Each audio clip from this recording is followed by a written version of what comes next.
Right, before we get on to the video, I gotta say that this is subjective. The entire video is subjective. It's my opinion, and I haven't played any older zombies maps. I haven't played Black Ops 1, haven't played Black Ops 2, or Black Ops 3, or World at War for that matter. So I don't know how zombies were in those games. So please be civil in the comments.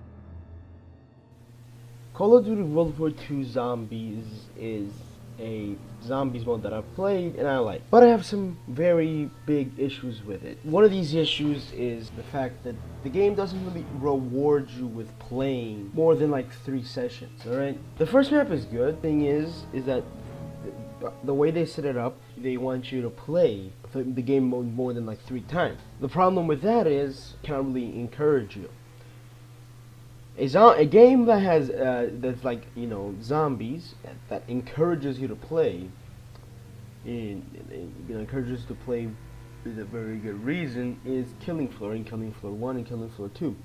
The Killing Floor franchise has a perk system that levels up your perks. This is a good idea. Now I don't know if this is a good idea for zombies in general, but this is a good idea to have people play your game more than 1 or 3 sessions. Alright, you know what? So for example, a level 1 perk in a Killing Floor game is very weak compared to something like level 6. And on Killing Floor 2, there's a lot more factors that go into making a perk powerful. This is a good thing because it encourages the player to go back and play, and let's say, oh, I want to become better at Firebug. I just play Firebug. In Call of Duty World War II, there's no incentive to play more than, like, again, 3 sessions, you know. 1 do the Easter egg, 1 just fucking around, maybe unlock some characters, yeah. There's not a lot of incentive to play more than, you know, again, 3 sessions. This is terrible. Call of Duty World War II Zombies, again, is not a bad mode, as I say, but with the way it's set up, it wants you to play more, but it doesn't really give me any incentive to play, which is what I'm trying to get here. Now, of course, changing the system like Killing Floor would be a very bad idea for very obvious reasons. I know that's not a good idea. I'm just bringing it up to see that, you know, making a zombies mode rewards you the more you play, like Killing Floor, is a good idea and not that bad of an idea. But now, the thing is, they should make zombie supply drop rates higher. How do they do that? Daily zombie challenges. Another very good incentive to play zombies, alright? Because the only way you get zombie supply drop is by leveling up on zombies, which is a good idea in theory, but those people that have ranked up all the way up to, like, you know, 3rd prestige, and those people exist in zombies, they're not gonna get that many supply drops. Kinda stupid if you think about it, and this is why you should add a daily challenges for zombies. And this will also have a use for zombies on headquarters, because zombies in headquarters is just pretty much a glorified menu screen. You basically click that and you go into the zombies, which you could also do by just, you know, pressing options and going into the zombies mode on the playlist, or on the game modes tab, or whatever it's called, and no, the multiplayer tab, whatever. This is a good idea in theory, having zombies daily challenges.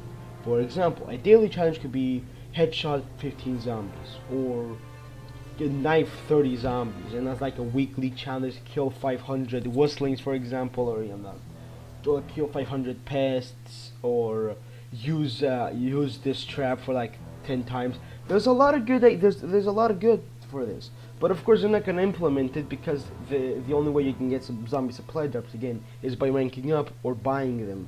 Which, for fuck's sake, the supply drops, you buy them. At least if you're gonna have a system like the zombie supply drops, make it easily accessible, or make it decent for that matter.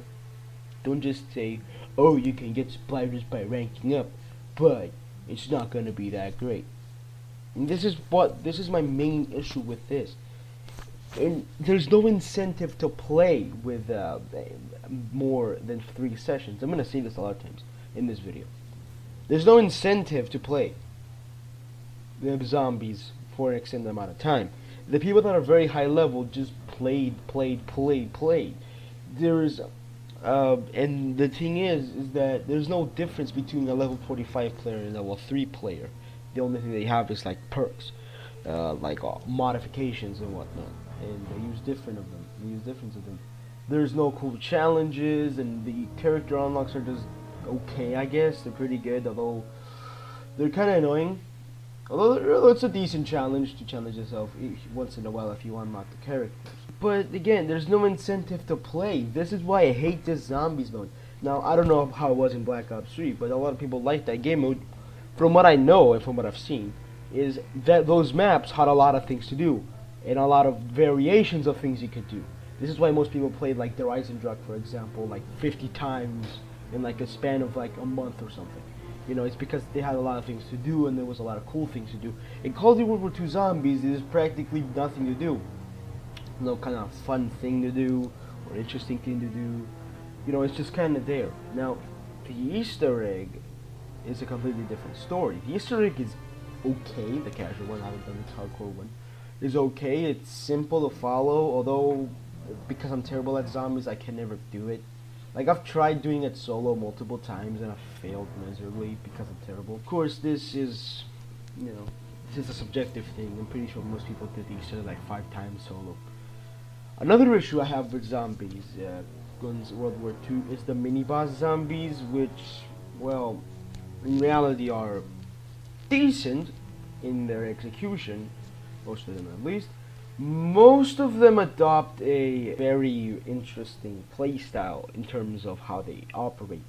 For example, the bomber zombies are just there for bomber zombies, and not really. The pests are there to be this map's hellhounds, and then the whistling and the brenners are really, really infuriating. For the whistling can be only damaged by getting hit on the head and in the back. There's various ways you can kill them, but when you get like 3 of them in Grossing House, like, excuse me, Sledgehammer, do you even play your fucking games?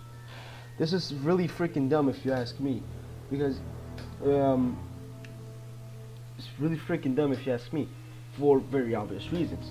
Now, a map like Grossing House is a good like detract from the base game map, the Final Reich, but unlike the Giant though in that game. The Giant actually did something. It was kind of expansive.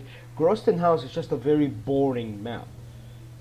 There's nothing interesting to do on it. Yeah, sure, you're gonna get the 25 rounds in that map, and you know, unlock the character, but there's nothing else. But that's about it. There's nothing really interesting in that map that happens apart from the Easter egg to open up the secret room and the Pack-a-Punch, which are decent Easter eggs. You know, they're okay. But for a map like that small, I don't think that map is really worth it. Although the way you unlock it is not by having the season pass, thank God. You actually have to either, it's like very weird. You either have to complete the campaign or complete the casual Easter egg. Like, I got it completing the casual Easter egg on the Final Reich, but some people said they got it by having the season pass. Other people said they completed the campaign and they had it. It's kind of weird. Of course, no matter what you did, you can still play it on like custom games or offline zombies. You can play that map, which is okay, definitely. But with all this said, it really shows that the zombies mode in this game is decent at best, but it's nothing really that great. Now, speaking of decent, what will the next map be? Now, we've seen it. It's called the Darkest Shore.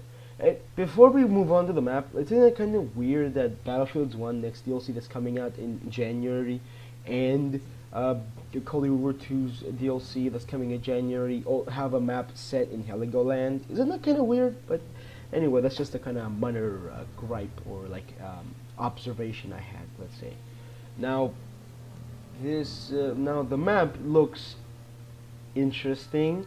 I'm definitely getting a Zetsubo no Shima Shinonuma vibe. You know, those kinds of maps, like those abandoned islands, for example. You know, they could have like a little cool Easter egg, like the Flogger Trap, for example. It's like kind of like fan service. Of course, there's the classic in the Final Reich, but I don't think that's that great of a fan service. But yeah, okay. But the Easter egg has been already leaked for that map, and I don't really care. I do have a Reddit account and I do snoop a Reddit here and there, but I don't really care about those things. On top of that, I really don't want to get spoiled, but what can you do? The map looks interesting, but the fog is what's probably gonna ruin the map for me. Alright? But in COD WWII Zombies, it's really hard to train for, again, the various zombie types. And then the zombie types come out of nowhere. For example, you can get a whistling and spawn right behind you as you're training, and you're gonna get fucked. And the fog is gonna make things even worse. Yeah, sure, it's gonna be spooky, but when I'm trying to train and I'm like almost completing the Easter egg, and then a fucking bomber zombie comes out of nowhere, kills my armor, then I lose my other armor from a whistling, then I'm dead. You know, is that really fun? No, it isn't. It's either not scary. It's more frustrating than scary at that case. Although we haven't seen the map yet. We've only seen some snippets of it, and we haven't even played the map or seen how the fog actually works.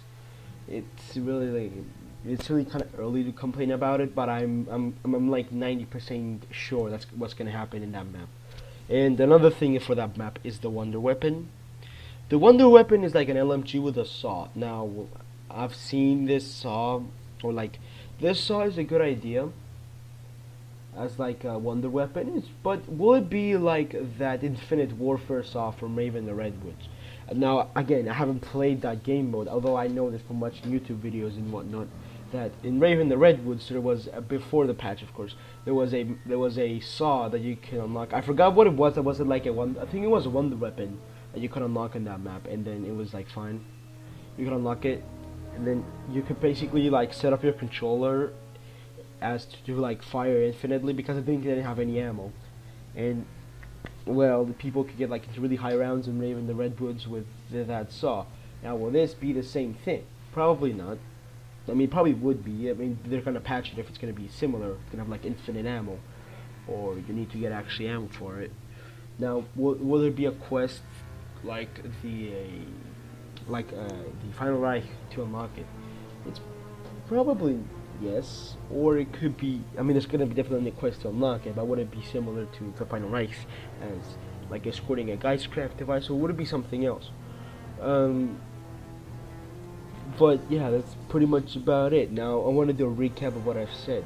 Now, so the things that I talked about in this video. I talked about a leveling up system, very similar to Killing Floor, to be implemented in the zombies. Again, this is a very good way to entice people and to make people play the game even more, to rank up their perks in order to have a better chance of finding higher level zombies or just going into higher waves. Again, this may not be the best idea for zombies, although it's very interesting. The downsides to implementing this feature is definitely people wouldn't like it, or people would say it's copying Killing Floor, which is okay, I guess. And yeah, that's about it for that one. And then the other one is, and then the thing also I said is implement a zombie supply drop, zombie supply drops to be earned in daily challenges for zombies, which again entices people to play more of the zombies game mode and not just forget about it until the new map comes out. I also talked about the new map, The Darkest Shore, and its things my opinions on it, and also I talked about the mini boss zombies, which, well, they're kind of annoying to say the least. And speaking of mini boss zombies, they're gonna implement like 2 more in the Darkest Shore. They said, of course, this is data mining. Of course, the only very few things I want to learn.